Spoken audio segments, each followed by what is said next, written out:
Yeah, we were P1.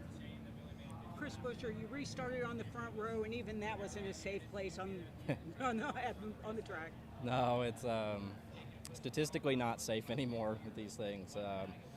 There's about a small window from 30th back that you're safe. So that being said, I'm really proud of this group at Travel Center's Ford Mustang. Was really good, and we had worked really well with Priest early, had some awesome pushes, able to create some big momentum, and the handling was completely perfect in doing it. I never had a moment where it felt out of control. So unfortunate to be up front and be wiped out like that coming to a stage in too, of all things, first stage in. That's really early to be standing here right now. I have no clue what happened at this point. I just haven't seen it, but I know what the mindset is, and it's get in line and push and make your lane go forward. And I know there was teams up top and teams on bottom, and was just starting to drag brake back to Priest to get that big push down the back, and got wiped out across the nose. So big hit for us. Really unfortunate, because I know the car's killed. It's a really good race car, and not going to have anything to show for it, not even making it to the end of stage one there. Cautions breed cautions, but do you expect that when you're just getting started? I mean, I don't expect it there. That was still, 10 laps to go in the first stage. That's a lot of time to find your position and get to racing and be smart about where we're pushing. And maybe I'm getting ahead of myself. Maybe it was just a freak deal, but just feel like we know you can't start pushing in the middle of the corner or on the exit. You got to be straight to some extent. Just like we know not to push through the tri-oval. And it seems like that's what happened, but I'll have to go back and check. What did help to move the start-finish line? Go back on that? What did help to move the start-finish line so you're not so fast into the first corner? No, it's nothing about that would change what just happened there. We had a good launch. 60 was hooked up with us. We were rolling. We were pretty even to the outside lane. They stayed connected a little bit longer, I think. So I had a nose out, but at the same time, I was also actively trying to back up to the front bumper of the 60. So I wasn't trying to be the nose out at that exact point. I was just trying to time it to where we got straight, hooked up, and pushed. And no changes were needed to change that outcome from anything that the track or NASCAR can do. That's us steering wheel holders right there. Thank you. What did you get a piece of that first one too? No, we were completely clean. We seen it kind of happen around us, and Herm was up on the roof telling me there was cars spinning in a couple places. We were completely good. We came up pit road. We had a little bit extra fuel. We were good to go to the end of that stage, no doubt. Would have taken a little penalty after the stage end, just with how many cars pitted right there, but we were set up to have a chance to win a stage. Stage points matter, but do you guys have to weigh that versus maybe running in the back, or is there no safe place either? Not many safe places anymore other than the very back. And you know what, it's just not racing. And I've been a part of those, and I've hated every second of it, and I don't want to be a part of it. Jack adamantly doesn't want to be a part of it.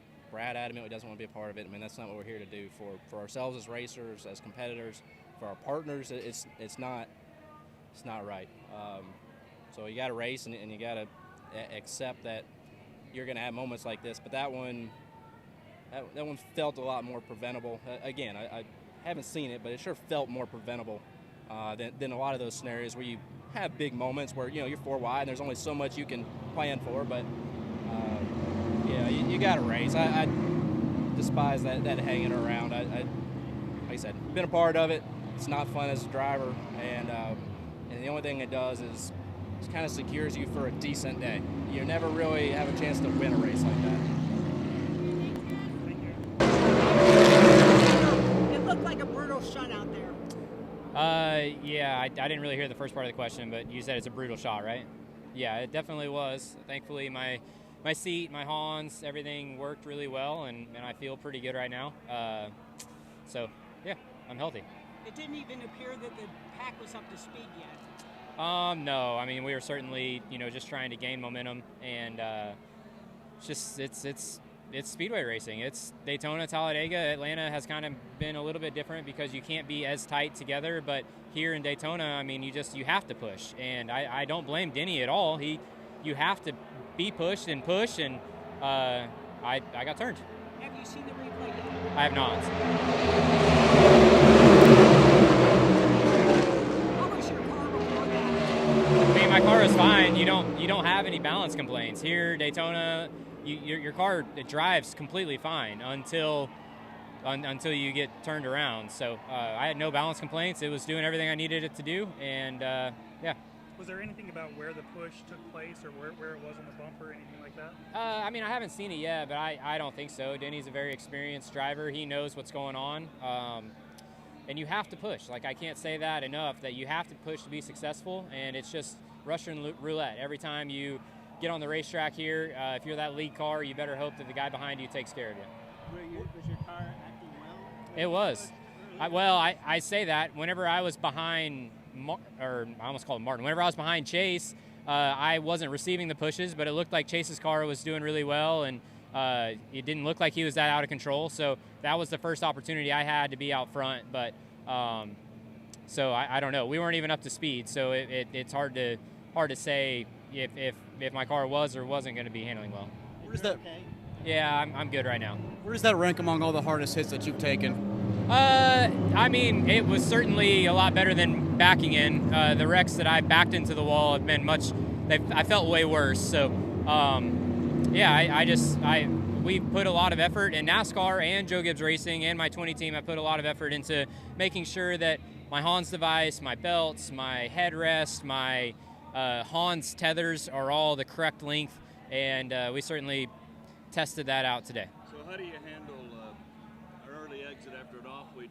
Is it immediately you think of Texas, or you kind of regurgitate today and then worry about it later?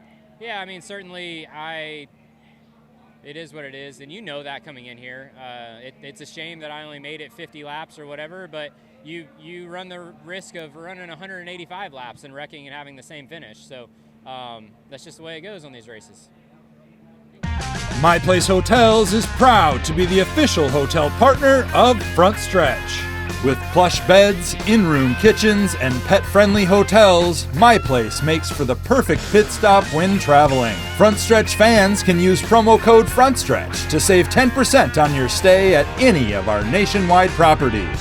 Sign up for our Stay Rewarded program to get even more savings. With My Place Hotels, don't just stay rewarded.